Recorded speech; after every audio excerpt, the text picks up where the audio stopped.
morning. So it's my pleasure to introduce a topic and the student who will be just learning more about emotional AI and some terms that nowadays are considered kind of buzzwords.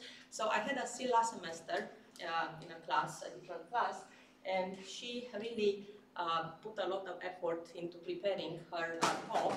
So I said, well, we can try again to see how you are doing this time in the student symposium. So I'll just let her introduce the topic and explain what this is. Good morning. Well, today I'm going to talk about the emotion and human-computer interaction. So what is human-computer interaction? Basically, human-computer interaction is about interact with computers and technology, like human interacting with computers and technology. It's like make sure that computers are easy to use and understand for everyone, so tasks can be done quickly and easily without any frustration. So also human-computer interaction, it's consider the emotional impact on users, and well, it just not focus about how easy we use the computers or the technology. It also makes people happy and satisfied.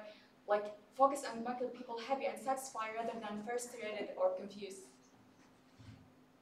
And we can say human-computer interaction is multidisciplinary field. So I'll go with psychology, engineering, design, and computer science, language. And understanding emotion and their impact on user is really crucial and had a lot of positivity and negativity too. So we can say positive emotions such as joy and satisfaction can enhance the overall user experience, leading to increased engagement and loyalty. Negative emotion like frustration or confusion can hinder usability and reduce the user satisfaction. So we can say, like you see right here, it's like an example of a simple and effective way to get a user feedback about their experience, if they're happy or sad or satisfied or not too much. So it's like a simple way, but it's a really effective way. All right.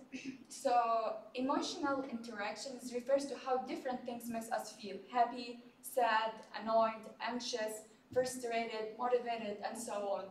This can apply to many parts of the user experience, like using products, services, and a lot of different things. So some people will become attached emotionally to certain products, for example, virtual pets, because these things or these virtual pets or products provide companionship and evoke feelings of care and responsibility.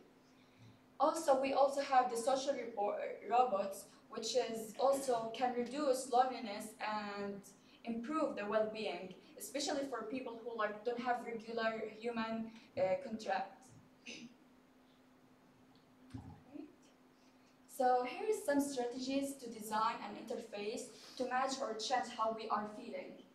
So first, we'll go with emotion design.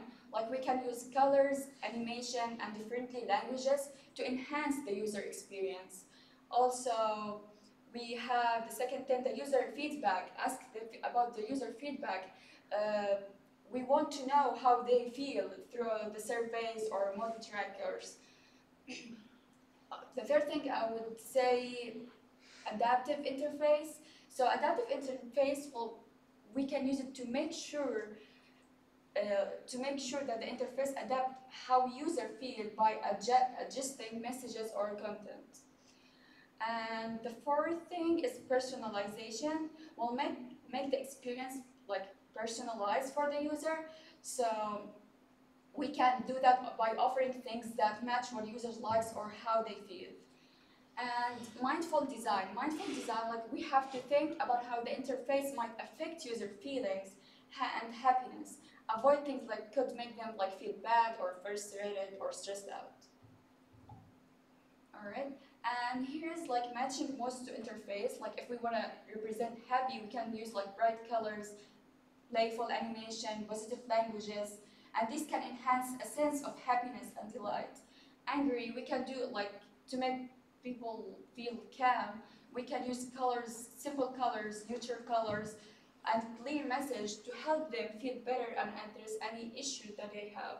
Sad, like can use comforting colors and imagery to provide emotional support, offering empathic messages and reduce for copying with sadness.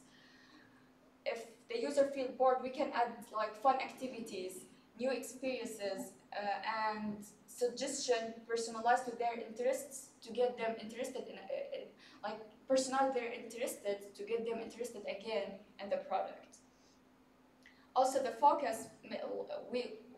we make the design simple and free of distraction. All right. And right here we have a model of emotional design. It's by Artani, and this model claimed that our emotion affect our thinking. So when we're scared or mad, we we focus tightly, tense up, and sweat, and we will be like less patient. So also like when we're happy, we're like more, and we are more relaxed, less focused, and overlook small issues.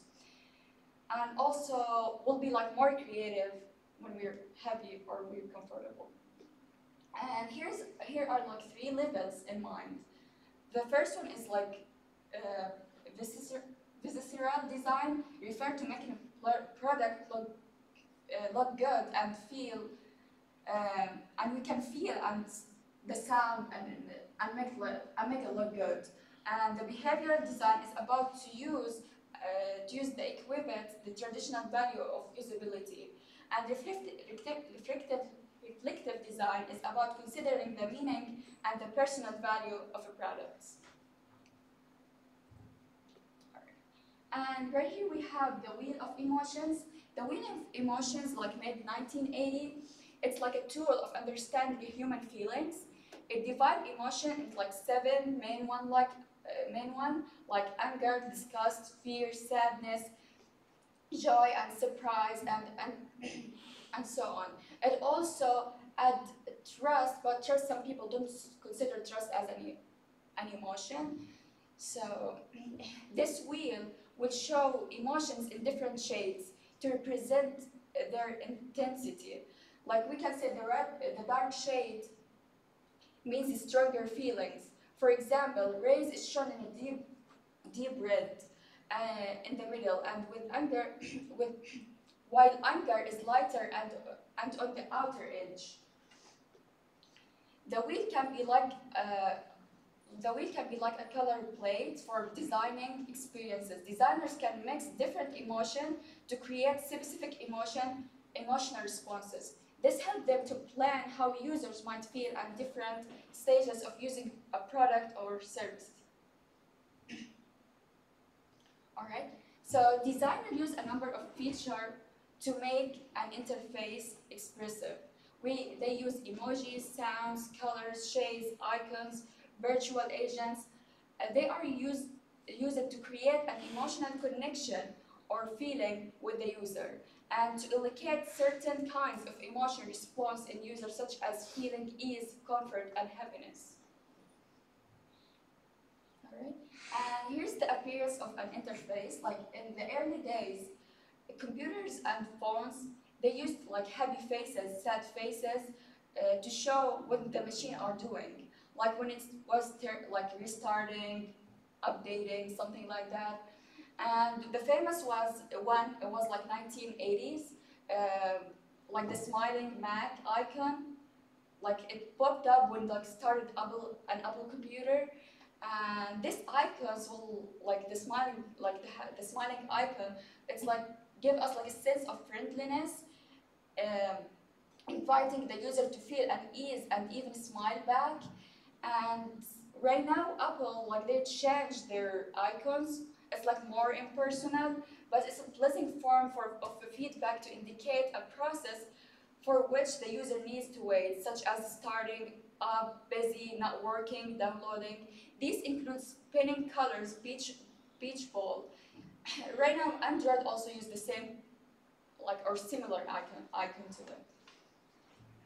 Alright, and we have here an annoying interface. Well, that interface called at home with Bob.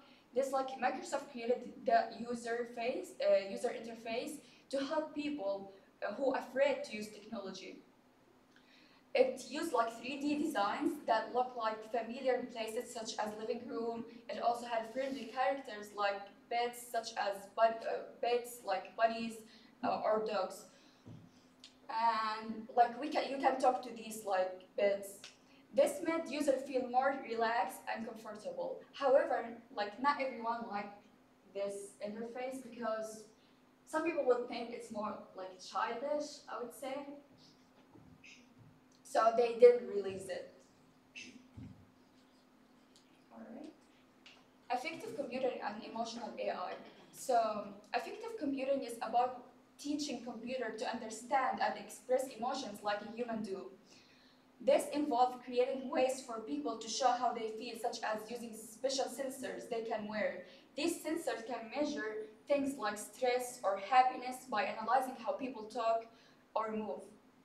Recently, emotional AI has become popular. It uses artificial intelligence to analyze facial expressions and voices to guess how someone is feeling. There are different tools and techniques for this, like cameras to watch facial expressions or sensor on the body to measure sweat.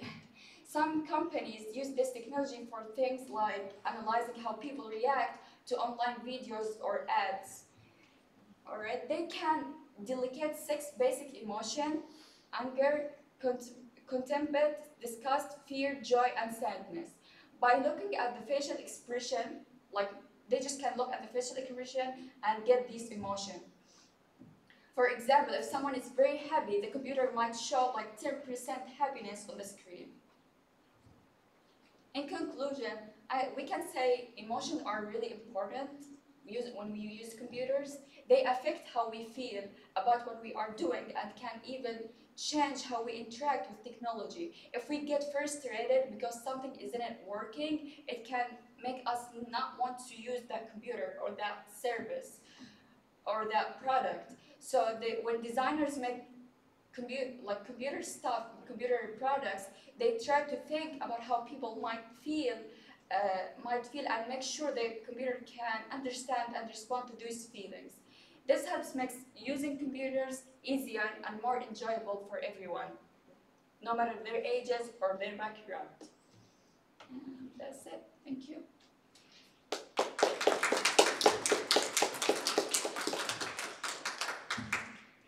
Questions for our speaker?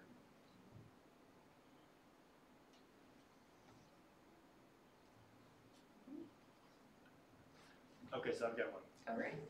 So if we're trying to handle users' emotions, there's not only making them feel the right thing, but also knowing how they feel. You mentioned the facial. Besides using image processing, what are some other ways that you might not have mentioned that we can detect a user's emotion? Well, they can use watches or something like that. So it'll count the rates of your heartbeat or something like that. So this will show their emotion in some way.